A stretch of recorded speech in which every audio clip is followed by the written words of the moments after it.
Oi! Feliz Dia das Mães para todas as mães do mundo, inclusive a minha mãe, a mãe.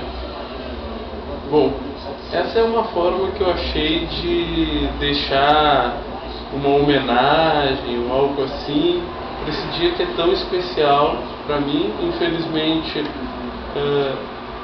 não posso estar curtindo esse dia contigo aí, mas estou mandando os parabéns, estou mandando as felicidades para ti, para as vós, para todas as tias, para Karen, enfim, para todas as mães da nossa família.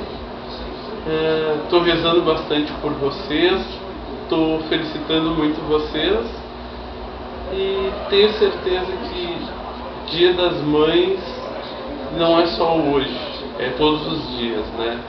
E o importante é que a nossa mãe maior, que é a Maria, ela está passando esse dia comigo e com vocês também, tá?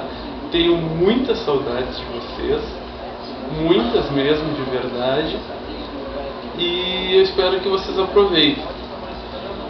Eu já esquecendo, mãe é uma só que a gente tem no mundo. Beijo, amo vocês.